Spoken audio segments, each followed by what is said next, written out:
Some people chase the mainstream. Others crave what hides in shadows. Welcome to Indie Horror Junkie, the home of filmmakers, writers, artists, and fans who live for the strange, the bold, the unapologetically independent. From blood-soaked short films and underground features to creator spotlights, reviews, and horror you won't find anywhere else.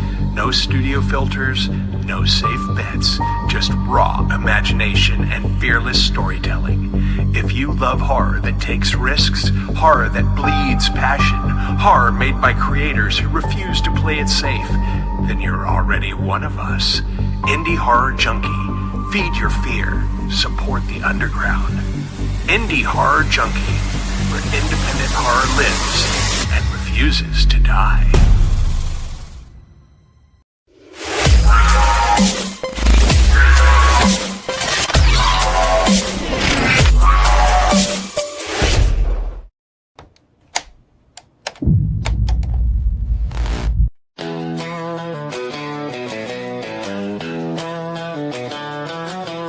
Welcome to the Indie Horror Junkie Podcast,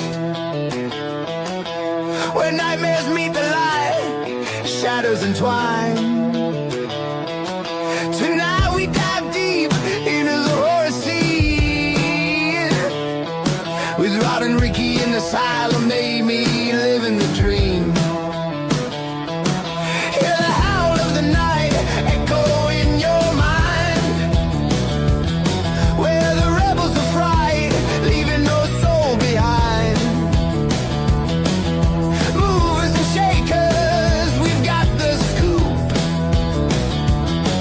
Filmmakers and actors, they're part of our group.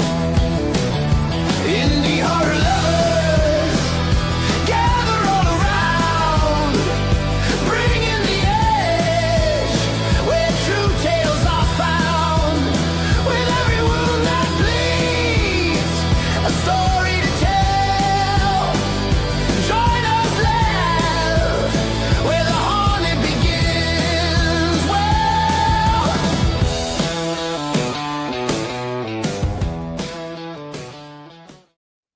All right. Good evening, junkies. We got Rotting Ricky and Lunatic Lance in the house tonight. Yours truly, Asylum Aimee.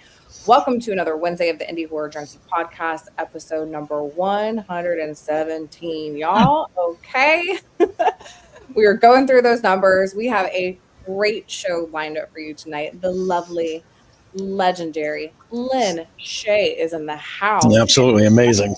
Guys, we are like little kids ready to have a good time. There's a lot going on, a lot to talk about, a lot coming up. So let's go ahead and dive into some Indie Horror Junkie news. I'm going to ramble off as much as I can remember. Rick, if I forget, you just jump in. But first, we're going to start off with our Indie Horror Junkie Film Fest, coming up in just a few short weeks. Here we go, March 19th through the 22nd. Thank you to everyone who submitted your films.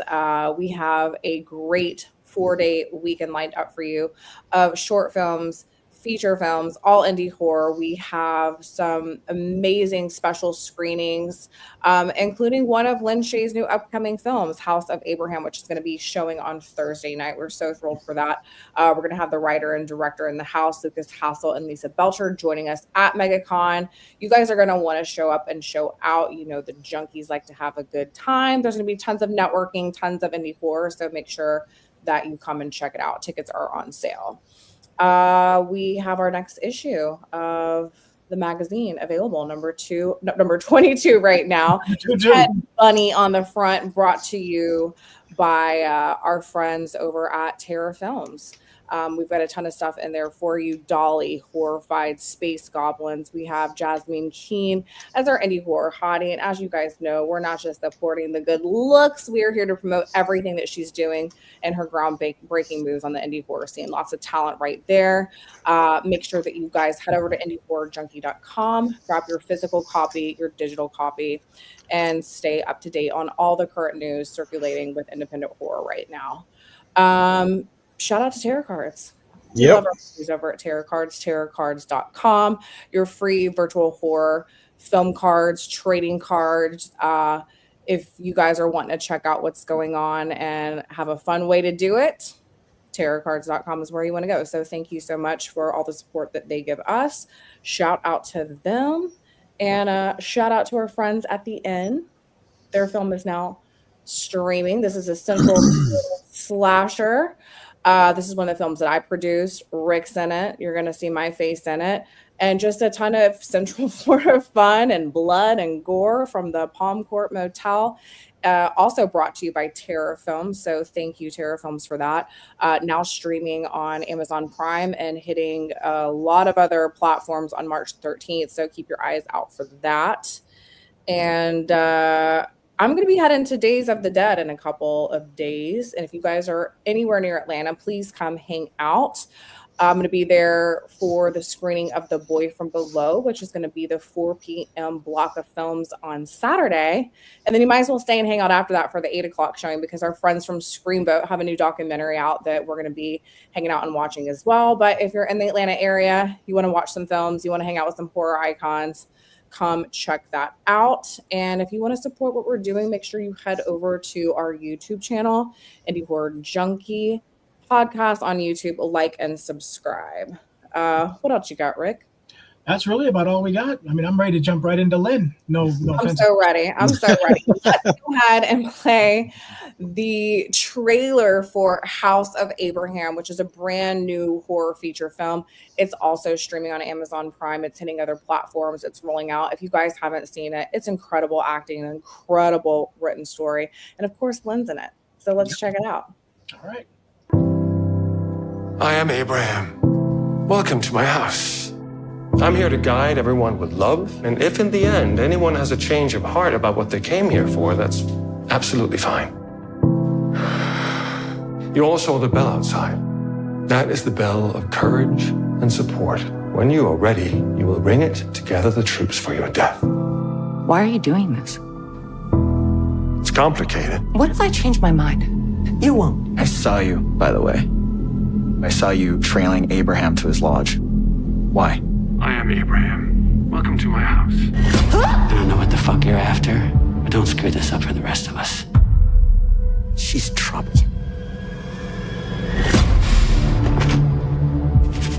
I don't think anyone can leave. Death is what I signed up for. This is closure.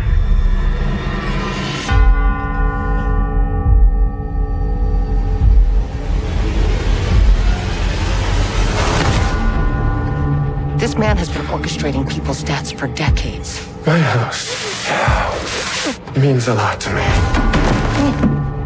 Why sabotage what I'm trying to do here? Tell me what I need to hear! Say the word! I salute your courage. I wish you happiness in the next leg of your journey. Life is not for everyone.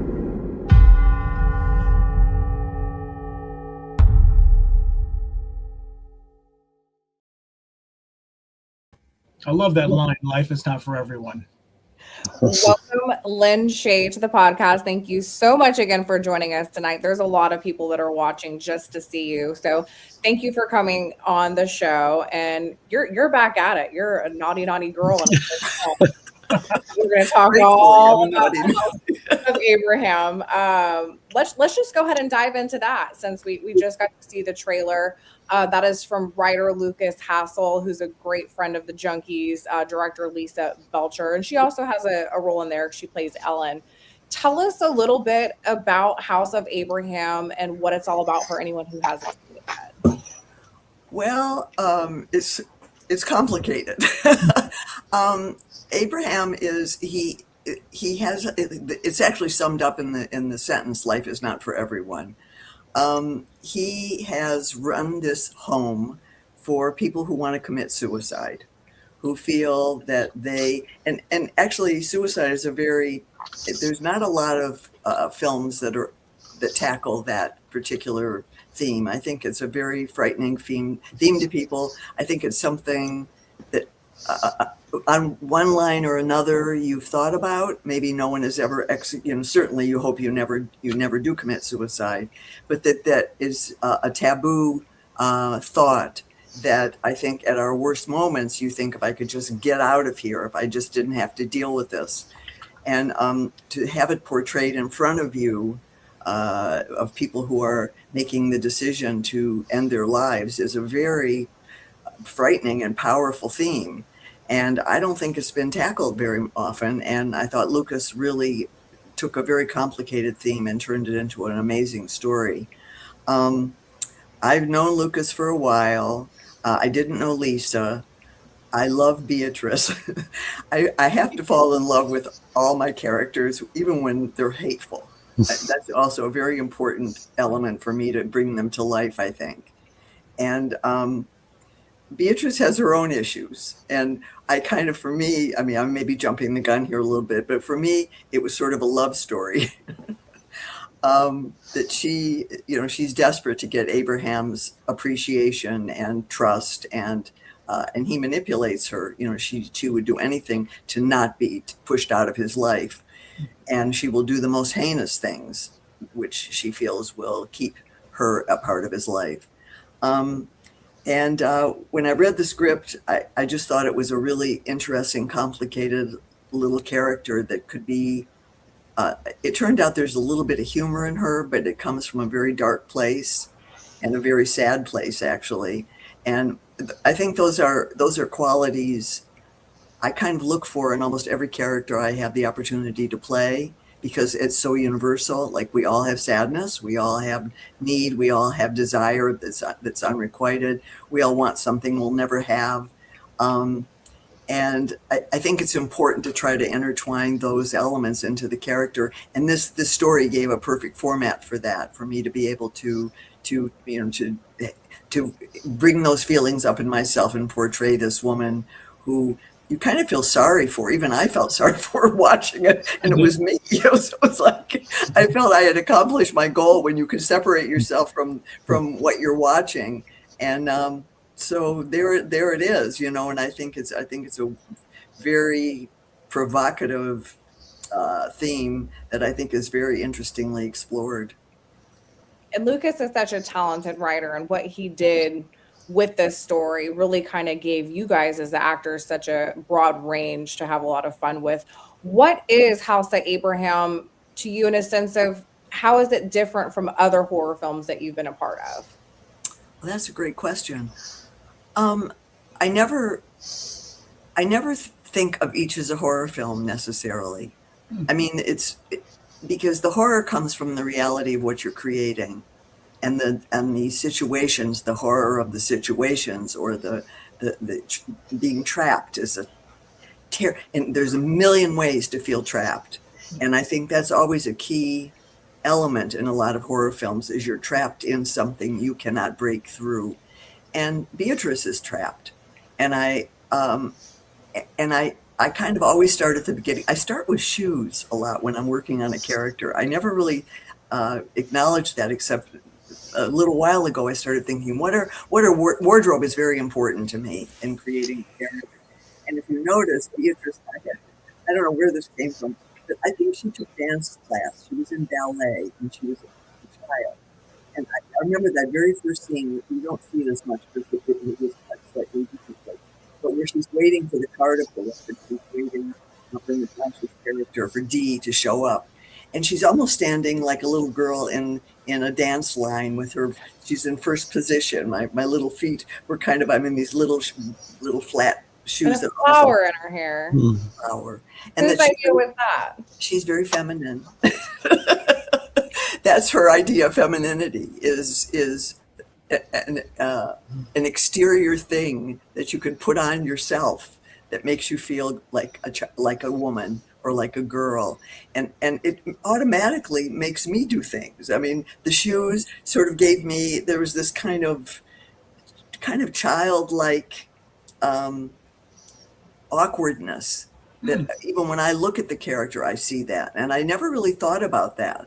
But again, trying to build what are elements that will create a physicality for this character. She stands like she's in line waiting to be picked to go to the bathroom. At school, you had to like stand in line, and if you had whoever could stand up straight could leave the line first and go and be allowed to go to the bathroom. She had a little of that in her. She was wanting to please. She's a character who wants to please everybody, especially Abraham. She really doesn't. She hates a lot of things too because she's miserable. She's basically a very unhappy person. But, she looks for these ways to endear herself to people, and that sort of stance kind of came from that. I want people to acknowledge me and appreciate how good I am. And I lost the train of what I was answering a question, but no, you got into some stuff that we definitely want to hear about. And I love how you describe connecting with your character. Rick and I are filmmakers, we're actors as well. So hearing you describe, like down to the shoes and the wardrobe and what that means to you. I love hearing that kind of stuff because you have to really dive into that world of that character and in order to be able to connect with it and make it true to you and make it feel grounded and make it feel like you have become that. So when you say the shoes and the flower and how it changed your mannerisms almost instinctively, I just think that's a really cool connection that you made. And I love for other actors to hear you say that. It's very important. It's more important than you imagine. I mean, and I think I hate to say this in a way, but that as a little girl, like when I used to pretend to be other people, which I did very often, that was the way I started. I'd take all my clothes out of my closet, much to my mother's chagrin, and I would pick out things that would make me feel different. It was like suddenly, my mom had this, it was this ratty old, God knows what kind of fur it was. I don't know what it was. It was a thing with feet. I mean, it had little, and it was a thing, yeah, or like a boa or whatever. And it had a little clip and little feet. And I remember clipping. It became very important to me which foot I was clipping. Because if it sat on this one, the claws would sort of hit me, and I realized not to that extent, but to even to this day, the way clothes feel on me, and especially if you're developing a character. Like I remember I wore those pants that came up, and as for Beatrice, and they were elastic, sort of. They didn't really have a waistband. They just had an elastic. And I remember pulling them up, like, so they come up under your bust, almost like a child. You would kind of pull them up. Very uniform like. Yeah. But they come up high. They're not on your waist because you don't want them to fall down. So things like that. And suddenly I just did that. And suddenly my arms were different. My arms felt different when I put them down because I had a waistband under my arm. And it sounds crazy to people, I guess, when you just discuss what you're doing to create something. But I was very aware that physicality changed the way I felt as a little kid, and would try to insulate myself with my stuffed animals. When I was feeling insecure, I would put all the fur around me, because that made me feel safe. And honestly, sometimes I try and rechannel some of those ideas that I remember having about what physicality does to create the person that you're trying to have a relationship with in a scene. So, I love all of that. It sounds like that even at a young age that you already had that instinct of how to connect as an actor and you didn't even know it. I think that's right. I mean, I love being other people. Yeah. Which is, I never thought about who is Linda. That's my real name, is Linda. I thought about who am I? Who can I be today? It's not Linda. And it wasn't self-hatred of any kind. I loved myself. I thought I was funny and cute, and I used to dance in front of the mirror and all that stuff. But I think I really did have very early earmarks of wanting to transform and storytell. I always was telling stories and still to this day, I make up stories some of the time when I want to get what I want. Not a girl. Tell anybody else I'll do that. We got a couple people that wanted to say hello. We've got Wendy here. Hello, everyone. Exciting to have Lin on the show, an amazing actress. And we also have Thank you so much. Lin, your performance is so layered, so powerful. You steal the scenes. The sequel should be your backstory. There's an interesting idea. That was going to be let's do that. We're going to have to annoy Lucas at MegaCon, That's right. the writer of this film, to make sure we get that sequel. Make it like a prequel sequel type thing. It's not Lucas. Yeah, that would be really fun, actually. That's a wonderful idea, because I could come up with some really cool stuff we could work together. The House of Beatrice, here it comes. House of Beatrice. Okay, I'm gonna just convince Lucas. Then you can have your own fashion line, because that's a very fashion line name. And There you go. I don't know. Beatrice, and I'll buy the flower, and I can wear one too, and we can match. Yeah, I mean, the hell with Victoria's Secret. I want to go with House of Beatrice. Right. Speaking of house, that was one beautiful house that you guys got to film in. Where was this location at? Because it was stunning. You know what? I'm telling you, I can't remember where we were. We were. I think we were in Texas somewhere. I think. Okay. But I really, honestly, because once I'm there, I don't know where I am, except that I'm on set, or I've got my own. I really don't. I can't remember where we shot it. Well, that's okay. The house is gorgeous. When you guys watch this film, you know exactly what I'm talking about. Oh, it totally. I mean, someone lent us our house. Their house. I mean, for the shoot. Wow. And it had a beautiful grounds too. It had rolling hills outside. It was all glass on one side. And I'm always curious about people who let film crews into their home. Someone did. And we don't scare anybody, because we've got some locations in 2 weeks of people are letting me and Rick into their house. but you know what? They're so careful, truly. I mean, that was always on our mind first. It was also during COVID that we were shooting, so we had to be tested every morning before we came on set. Wow. And we were you'd be surprised as weird as you think actors can be and nonchalant about this or that. We are extremely, extremely careful with someone else's property. I mean, it's very important. Oh, yeah. So because you're just don't be afraid of us to have it.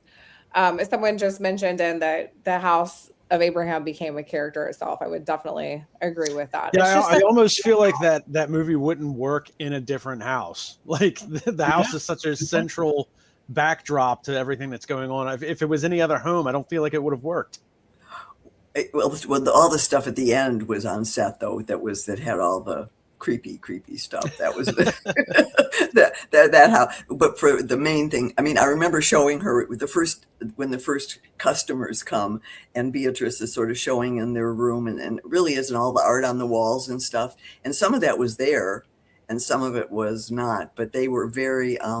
I'm not sure. We did meet the people whose home it was, and we were very grateful to have that. It was just pretty much the one set. And then, as I said, some of the stuff, the morgue stuff and all that, of course, was somewhere else on a set. But it made it very comfortable to be there. That's wonderful. I'm going to actually back it up a little bit, just because I'm so curious. How did you get into acting? Obviously, you had those instincts. Was it just something you decided that you have to go after this? Did an opportunity present itself to you? What was your first role? How did all of this because you've had an iconic career, and you've been working for so long, and you're still relevant. How did all of this emerge for you? It was theater. I mean, when I was a little girl, I mean, again, it started in my bedroom. I would make up stories, and my mother really didn't know what I was doing in there, because I'd close my door, and all she knew, and every time she came into the room, all my clothes were on the floor from the closet, because I was changing. I was trying different people, and whatever that is in a kid. I mean, we were all born with a great imagination. I was lucky to have parents who supported my aloneness, that I could be by myself. There were not a lot of kids in my neighborhood. I grew up, I'm a lot older than you guys, but I had my bicycle and my roller skates, and my best friend Sandra. That was pretty much it. And Andy, then my next door neighbor. So I had those four things. And the rest was stuff I just made up to entertain myself. My dad also used to tell me Candyland stories every night when he would put me to sleep. He had this fantasy world that he made up called Candyland. And it had my father, he was a little hungry. It was like 10 o'clock at night, 9 o'clock at night. It would have trees with pastrami sandwiches. And then there was a dill pickle. There was a dill pickle highway, and there was a red pop stream that the little boats. So it was a whole delicatessen by all going to sleep. Wow. It was like deli. It was like Art's Deli, and That's my kind of Candyland right there. it was it was a different kind of Candyland. But and I was always encouraged, just to use my own imagination. I didn't have, as I said, there was no television. I mean, I used to listen to the radio, and I used to like to listen to scary programs on the radio. There was a program called Dimension X. That's Rick's thing right there. That was it was Dimension X, and there was another one called Suspense, which became a television show. And it was never scary. It was never scary on television. But I remember the footsteps. I'd put the radio on, and they'd have the footsteps of the guy coming to begin to start the show. And it was terrifying, but I loved it. And I remember my mother would come in and turn off the radio. I had a little red plastic radio, and she'd leave, and I'd turn it back on real low and put the radio in bed with me. so she couldn't hear that it was on. So from a very early age, I liked being scared, but like giddy scared, not really scared. And I think a lot of the movies we make today give you that, it's like that kind of thing. It's not. And then there's of course, really deep horror. I think House of Abraham is a different kind of horror for sure. But so I just sort of, and I used to love to be in school plays. I loved pretending to be other people. And I was always the first one with my hand up. Miss Midoff was her name, I think. I had Mr. Barry were my two they had auditorium, which is where we would have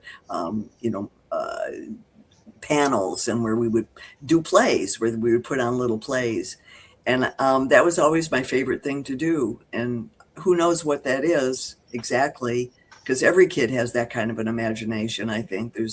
But some of the kids get shut down earlier than others. And maybe not so much today, but there's so many other things today with TV and iPhones, and it's crazy today. Turn it off, kids. Totally. I mean, I loved having nothing but my own my things around me and my own mind, and I think that's still how I kind of operate when I'm working on a character, even.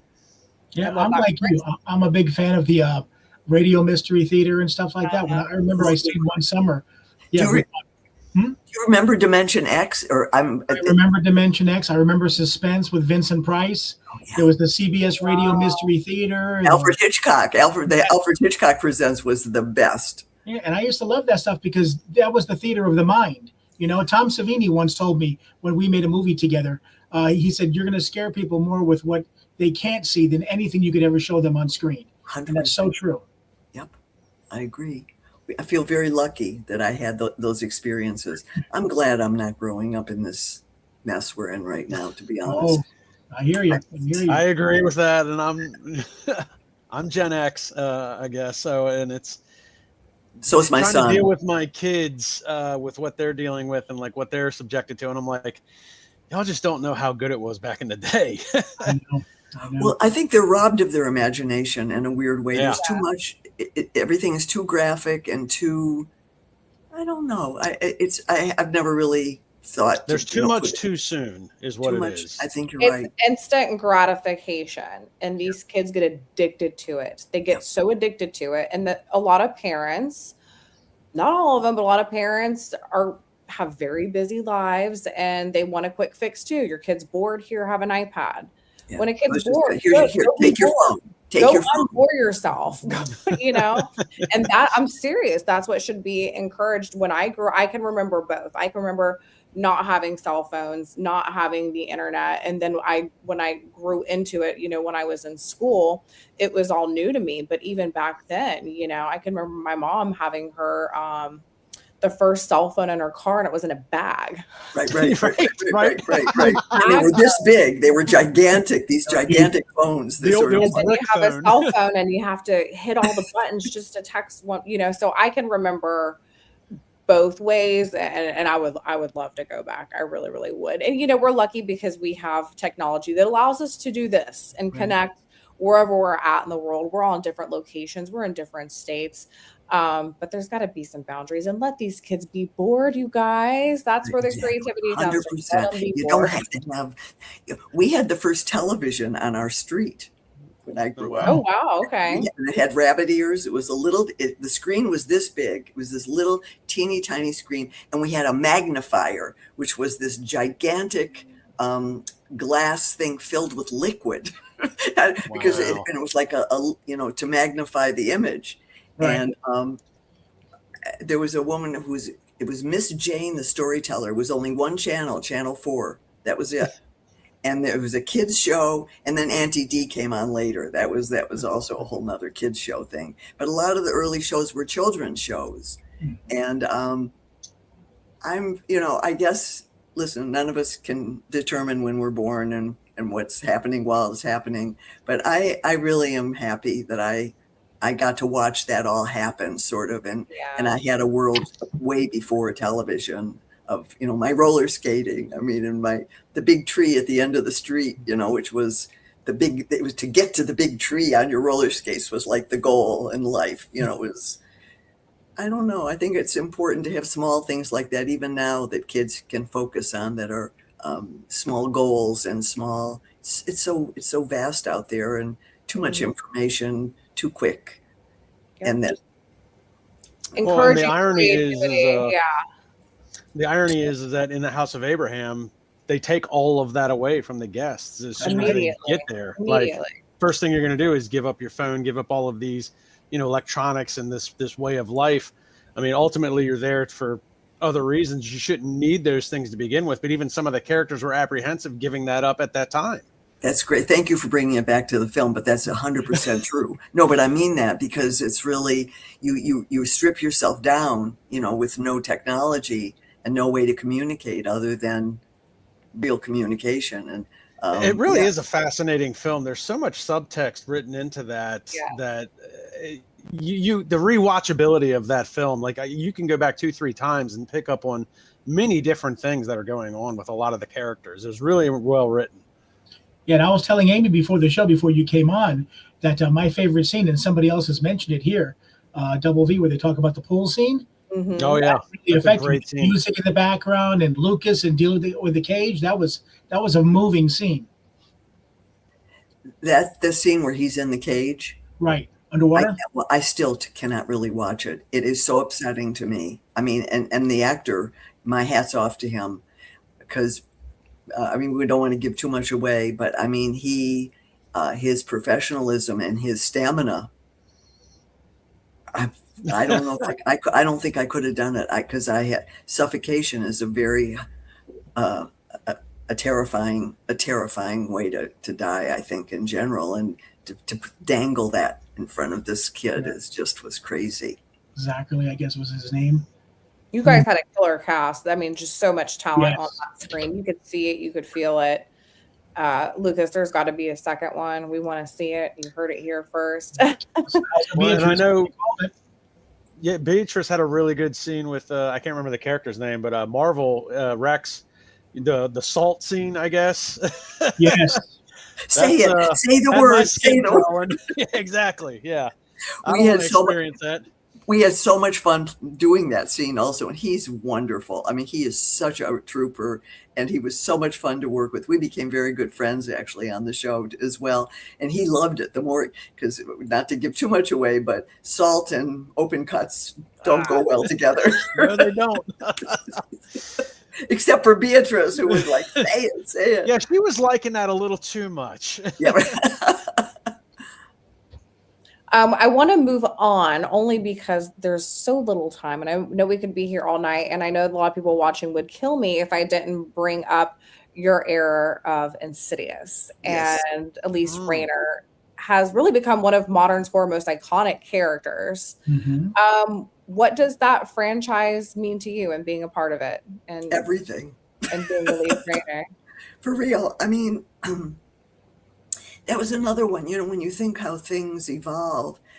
I'd met James Wan just at a party, actually, that I had at my house.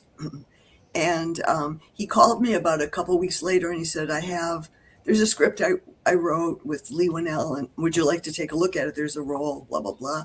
So sure. So he sent it over. And also Leigh Whannell is, by the way, he's just a great person in so many ways, and he's hilarious. So when the creepy parts in the script were being written, he changed the font. So the font was like, would get creepy, and you could always tell when something scary was going to be coming up in the material. And I read it in bed, and there was something about especially the very first one, which is still one of my favorites of all of them, even though they're all great.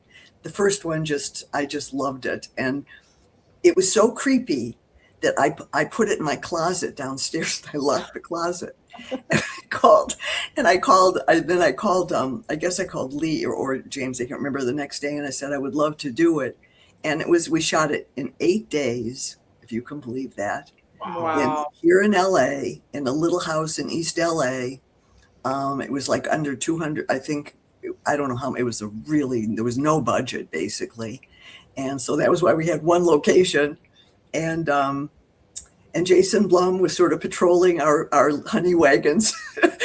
he was out there like protecting our goods while we were working in this house. And I just remember Lee saying to me, what if this isn't any good? And I said, whatever, it'll be fun. You know, he said, what if there's going to be a sequel? Maybe we shouldn't kill you. So I said, don't worry about it.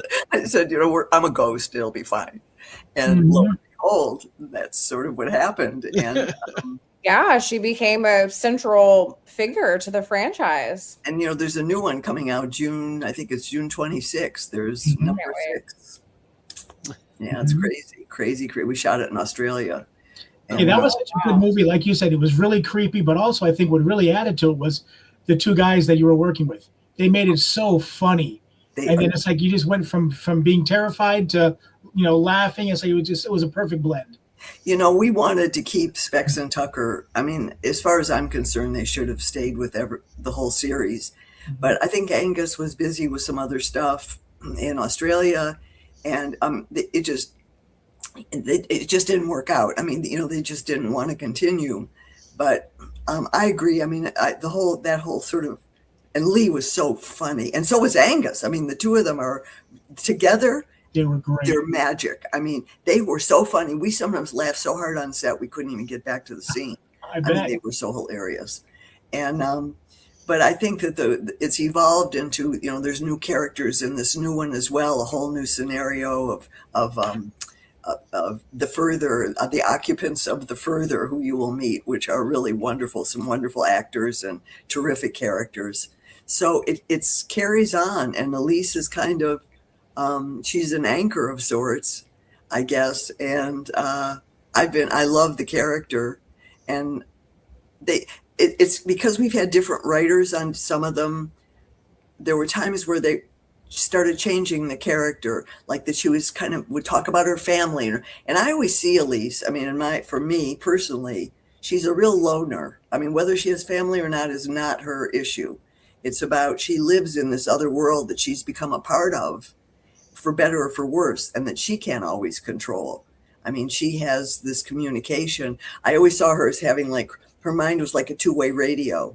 Like she hears stuff we don't hear on one side, and then she hears stuff from the other side. She's got this sort of conflicting dialogue that's always going on in her head. And I kind of wanted to maintain her as being a little bit mysterious, and the theory, she's still a ghost, is basically. And so I feel like the thread got lost a little bit. But listen, everything changes, and you hope that there's other elements and aspects that the fans love. And I think they will. I think they'll find there's some wonderful new characters.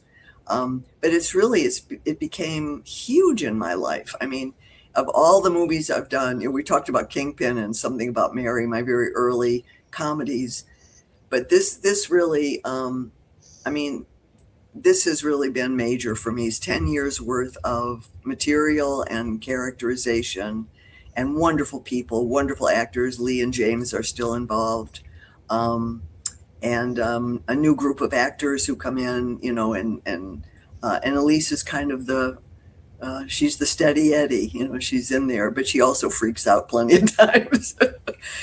So I think you'll be happy with the new one too, but it's been the best thing in my career, for real. And what is it like going from number one, Insidious, to now, and having such a low budget, and how it's built itself over that 10-year period? What is it like for you, you know, just being on set and seeing that whole range of motion happen from the first film up until now? I mean, that's a low budget, you know, less than 200 to what you guys are doing now. That's a huge range. What is that like for you? It doesn't really affect me so much. I mean, I feel, again, for me, the core of the character is always, I'm very dedicated to keeping her true to who she is. And they got a little bit fancy with some stuff. And I spoke up. I said, I just don't think that's what Elise is going to be doing here. You know, and I always try to be very diplomatic. I mean, there's a lot of cooks in the kitchen, and it's gotten even more cooks in the kitchen since it became popular. Jason has always been, you know, Jason Blum is a wonderful, wonderful producer and guy. He's a very, he's as difficult as he has for his job is extremely difficult, and he has to remain very difficult sometimes to get the job done. I mean, that's just the way it is. For a producer, you've got rules that you got to follow, but you got to be a good listener at the same time. And I think he rides those horses so beautifully. I've known him for a long time. I mean, we started the whole franchise together. And so I think he's been able to help keep Elise on the straight and narrow too, in terms of writing and in terms of, because, you know, I mean, he doesn't do all the writing, but he's, you know, the buck stops there generally on some level. And that for me has just been very important, to appreciate the growth in the character and in the stories, but to maintain the honesty of the people that you're, you know, of Elise in particular, because she does have a huge impact on the overall experience of the film, I think, on some level, because people look to her for an answer, which is interesting. And as a character and as an actress, I feel I need to make sure I provide that, you know, and I don't violate my own rules. That's been hard some of the time. You do some horror conventions. I mentioned to you, I'd met you at one a couple years ago, right after COVID, and a lot of people want to come and meet you because of Insidious. What is one of your number one questions that you always get asked from the Insidious fans? Oh, that's a good question. I don't think there is one. I mean, people are curious about her. So sometimes they ask about, does she have a family, or what is she? You know, they don't ask too much about her. They're more interested, I think, in they're interested in the atmosphere of those films, which is supernatural, and scary. You know, because the unknown remains scary. And I think the further, which is that they ask about the further, I think, on a regular basis, like, what's in the further? And I always say, what do you think is in the further? Yeah. Question. The White Castles and talking about the restaurant, right, Rick? Oh, yeah, yes, of course. Where did they eat? Yes. And I mean, I had a conversation with Jacob Chase, who is the director who directed the new one, which will be coming out in June. He actually said that. He said, what's in the further? We had never really discussed it, and we still haven't, because you start to discuss what you think it is, and then you think, no, I don't think it's that either. I think it's one of those things, like Rick was saying earlier, like, leave it open to the interpretation of the viewer's mind. Exactly. And I think that's still what makes it powerful. You know, who's in the further? We do have some characters in this new one that are called the acolytes. I won't tell you too much about them, but they inhabit the further. Ooh. and they're an interesting group. And they're actually a wonderful. They did a great job. I think the actors who play these characters are wonderful. I think there's going to be a lot of interesting. You're going to learn more about the demons in the further in this new Insidious as well. So they're really making an effort to expand the world. Because it is interesting. What do you think is in the further, or where is that? Can you picture a place in your mind? Is it beyond heaven? Is no heaven? Is there a hell up there? The red-faced demon, where does he live in all this world? This crazy universe that's being created.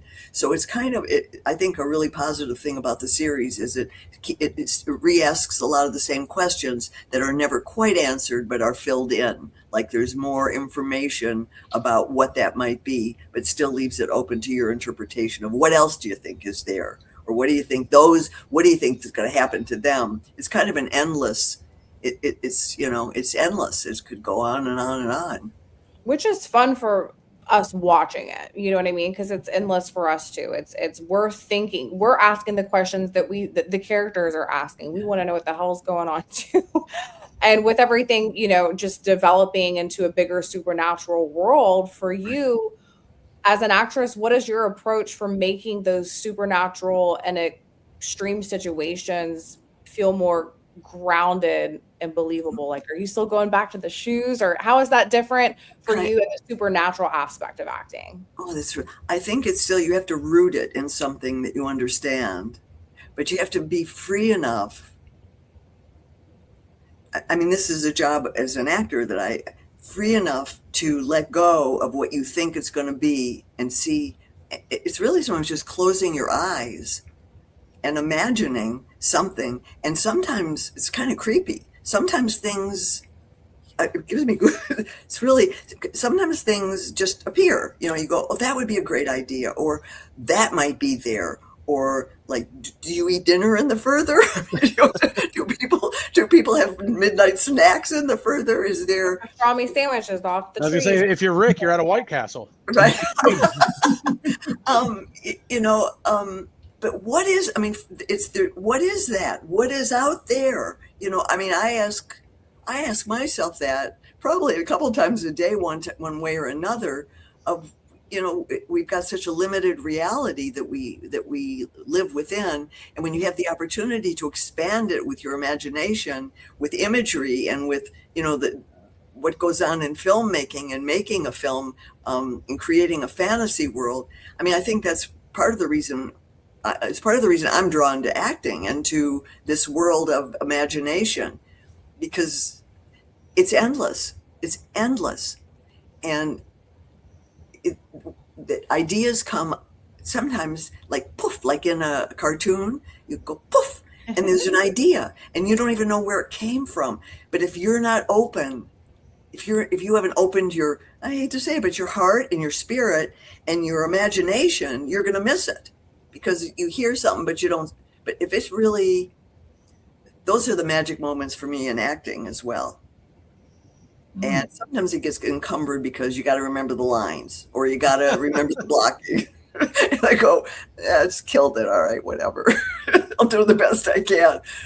But I'm at my best when I'm unencumbered, because I got gifted with a very odd imagination and in a wonderful way. I'm able to link things together sometimes. But if I'm too constricted by writers or directors, sometimes I get frustrated because I can't remember what they're asking me to do because it doesn't connect. I can't connect what it is. And it's a little embarrassing some of the time, because I go, what was that line again? Say, you mean the one where you go, can I come? I go, oh, okay. But I mean, so you have to start, and it's a team effort. You got to be able to do all of it at once. But Insidious has given me an opportunity to really open up that world, both to myself and to the audience. And so I think that's really, I feel it's a real treasure. And it sounds like you're just able to be honest about all of it, about, you know what I mean? Honest with who you believe that character to be. And, you know, they've allowed you to have a little bit of say in it, but always just going back to that core of honesty of who this is to you and how that lives within you. And then that's what we get to see. You just hit so much on the head right there with everything you said. Thank you. And I mean, I think because there's no other way I can't try to be somebody else without being myself first. I mean, because that's where something feeds in, you know, when you, I hate to say it, but it's like when you're centered and you're relaxed, and crazy things can happen in your imagination and on set. I mean, that's really why I love being an actress. I like telling a story, but I like telling my story within that story. And it's different than your story within that story. And that people hopefully respect that. I'm always afraid. This is something else. I'm always afraid. I don't know if that's good or bad, but it's just the truth. Probably because you're always trying something new. I guess. I mean, when I'm coming on set, I'm always terrified. Like what? I feel like a little bit of an idiot. Like, you know, okay, well, what was I supposed to do here, and where does it go? And then very slowly, there's like tactile things. I connect to physical things that ground me, and they don't relax me necessarily, but they give me a landing. Sensitizing in the moment. Yeah. Yeah, everything you said is just so beautiful to hear as an artist and a creative. And I know that you guys can, you know, relate to me when I say that. And it's just, you definitely tap into, you're channeling something when you're acting. You're very connected, and we can all see that. And you're right. No one can do it your way, and you can't do it anybody else's way. And that's what makes each actor and artist so unique. We love what you do with horror, but we got to talk a little bit about comedy too, you guys, before it's too late. We only have 8 minutes left, and we got to get into some of these images, because if you guys are fans of Lin, you know the other films that she has been in that we love her for. There we go, right there, the infamous Kingpin shot. One of them. Tell us a little bit about Kingpin and what it was like during that time working for the Farrelly brothers. Because I want to know all about it, Lin. That was, I got to tell you something. That was that was a life changer. The whole thing. I had met the Farrellys in a little movie called Dumb and Dumber.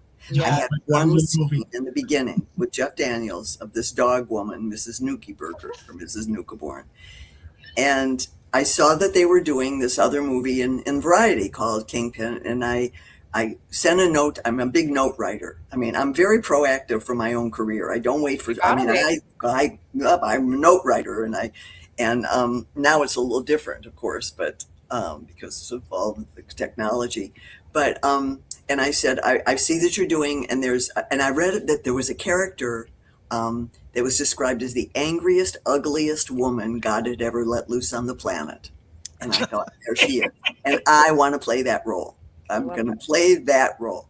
So I wrote a note to Pete. I said, we met on Dumb and Dumber, and it was so nice to meet you. You know, this very nice little Jewish girl letter I'm writing, and that my dad taught me how to do. And I said, and I would love to come. I would love to audition for you. So I reached out to Pete. I reached out to Steve Stabler, who also is a wonderful producer. Who I haven't seen him for years, actually, but he was a key person for me. And I sent a note to him, and I sent a note to Bradley Thomas, who I don't know where Bradley Thomas is today. And I wrote letters to everybody and said I would really love to audition for this role. And they all said, "We love your work. We think you're wonderful, but you're just not right for this role." So for 6 weeks, and I'm not joking, I decided I'm going to dress up and I'm going to go. Here she goes with a wardrobe again, you guys, and look what happened. Went to Melrose Avenue, and I went into all these thrift stores, and that outfit, which was a jumpsuit, which happened to be from the 70s, which I didn't even know. It was sticking out, and is this light too harsh? Am I okay on it and everything? Yeah. And literally, there was like a rack, and it was this thrift store in Melrose, and this thing was sort of poking out. That I just grabbed it, and it was that outfit. It was a jumpsuit that was polyester, and I put it on and it fit perfectly. And I said, "Oh, I think this is the one." And then I started thinking ugliest, angriest, ugliest. So I remember I put oil. I had olive oil. I put olive oil in my hair. I had hair, and I wanted to make my face look like it was peeling. So I took egg white. My mom used to give herself an egg white mask.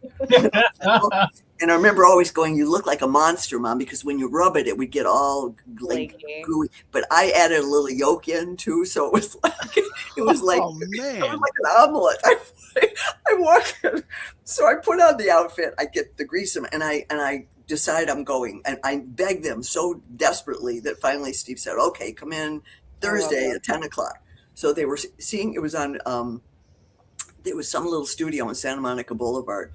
I dressed up because I wanted to make sure I got it right. So I did the whole outfit before I was going to get to the audition. And I just remember driving, and I had a little red Saab convertible, and I pull up into the parking lot. And the parking lot attendant literally flung himself against this wall. Believe what he was looking at in this little red Saab convertible, and I got out of the car, and I already had the thing. You know, I said, "I'm going to leave my car here for a few minutes. Is that all right? I'll be out soon." And he and I was so hepped up. I thought everything I was doing was fine. I didn't even realize he was horrified at seeing what I was dressed up as. I go into the audition, and I sit down, and I had the teeth yellow. I got the yellow stuff for your teeth. I sit down on the floor, and I remember Pete kept walking by me, and Rick Montgomery, who was the casting director. And it was like, I'm now it's 45 minutes. I'm sitting there, and all of a sudden he looks, he says, "Lynn?" And I said, "Yeah." He said, "I didn't know, we almost were going to call the cops because we thought you were a homeless person off the street on Melrose." So I said, "No." He said, "Okay, come on in. And so I went in, and I just remember sticking my hand out, and it says, "It's very nice to meet you," to Pete. And Pete kind of looked at me. He said, "Okay, yeah, okay." And I think I read, and I was so exhausted over the whole ordeal when I walked out. I remember I went in the bathroom, and I washed my face. I took all the egg off my face. And I called Steve to thank him because he actually got me the audition. And he said, "I'm not supposed to tell you, but we hired you on the spot." He said, and he said, "Don't change a thing. Everything you did, we want in the movie." Love it. And that was I got the job. And I went to Pittsburgh, and Woody Harrelson was the best ever. He was so in love with what I was doing. We kept coming up with new ideas together, and he said, "Do that, do a little more of that with me," you know. And it was just such a wonderful experience. It was really probably the most exciting thing that ever happened in my whole career. Did you make up everything, or were some things, told to you? Well, no, it was in the script. I think it was in the script. They didn't think I'd ever do it. And I said, "Oh, yeah, we're doing it." And then Pete said, "Okay, go." And he didn't say cut. So I just kept going on, and he was sort of sitting there like this, kind of just watching me. You were just so undeniably funny, and you just gave exactly what that character needed in that film at the exact moments, and everything you did hit. I told you in the pre-show, it was just one of those films that, like, I was watching at a young age, but I just wanted to watch it all the time because it was so funny to me. And it's comedy we don't see anymore. And you guys know I love my comedies, and it's classic. Y'all youngins out there who haven't seen Kingpin, go watch it. It's hilarious. Do yourself a favor. It still makes me cringe today, like watching that scene. I'm just like, Well, just so much fun, so much energy. You brought it to that character, and we thank you for it because it will forever just be one of those films and one of those roles that are, you don't forget about it. We have just a couple minutes left. I know we have one more screenshot that we want to show from Something About Mary, another fun, iconic role. There you are as Magda. If you could quickly just tell us a little bit about her and the fun you had with this character as well. Look at her, you guys. Come on. Well, Magda came after Kingpin, and they didn't want to see me for that one either. But I went in, and I auditioned for them, and I got the job. They I guess by that point too, they knew. but they made me. I mean, they didn't just give me anything. I mean, Pete is brutal. I mean, wherever you are, Pete. He was. You had to prove yourself to him. It was nothing was really given to you. So I was game. I would do whatever they needed me to do. To get the job if I could. And that was also, we shot it in Miami. And Cameron Diaz, by the way, is one of the most wonderful people you will ever meet. And I know she still is, and she was then. She was the cutest thing on the planet then. It was her her first movie. And everybody, I wanted to be her so badly. I wanted to get my hair cut. I wanted to do everything like her, but I knew I never could achieve her cuteness or anything. But we became very sweet friends, and she loved the character too, and Puffy the dog became this, this iconic moment. And that just happened. I mean, it was so funny because we were doing that scene and we're going, banana, banana. There's something, I'm sort of riffing on a little song to play with the dog. And then I felt him when I got him back down here from here. He went for I had latex on. I was covered in that makeup took about 4 hours to do. They did a whole tan and then beauty makeup over the tan and the wig and the whole deal. I think he went for the makeup is what I think, because he started licking me and licking me and licking me and licking me. And I just said, stay with it. I just thought in my head, don't just let him go. And I remember looking, Cameron was crying. She was laughing so hard because the camera was on me. You couldn't see her. She was just throwing me lines. And Pete, and I could hear everybody just stifling. And I'm just going, stay with it, Lin. Stay with it, Lin. And he licked an entire hole on this side of my face. He licked off all the latex. But his truly became, Pete came running out after. He said, that's how you make film history. He said, that's no amazing. One will ever forget this scene. All those times you played dressed up, getting into those characters, you definitely became that character actress as well as a horror actress. And you've given us more than we ever could have asked for, both on screen and here tonight. Thank you so much again for joining us. We're all just thrilled to have you here. You guys, Lin Shaye, thank you. If you're going to be at the Indie Horror Junkie Film Festival in a couple of weeks at MegaCon, join us Thursday night. The writer and director of this amazing House of Abraham film are going to be there. You can watch it with them. So come join Lucas and come join Lisa for that. And if you can't be there, then check it out. It's streaming. Lin, thank you so much. We're going to kick you backstage, but don't go anywhere. We're going to say goodbye in just a minute. Okay. Thank you so much as well. This was wonderful. And it took me on a journey I never expected today. So. Us too. It was so fun. We're having the best time, you guys. We'll go ahead and say goodbye to Lin, and don't hang up. We're gonna hang up, Lin. We'll be right back with you. Okay. I'll stay. If you guys joined us tonight, I have nothing left to say. This was just a wonderful show. I know that we're all smiling ear to ear. We probably will be for the next couple of days. If you love what we're doing, support the Junkies, like and subscribe on our YouTube page. Come hang out with us at MegaCon Orlando. If we haven't convinced you tonight or any other night, just know that we have an incredible group of filmmakers that are coming to Central Florida. You don't want to miss it. We'll see you next week. Have a good night.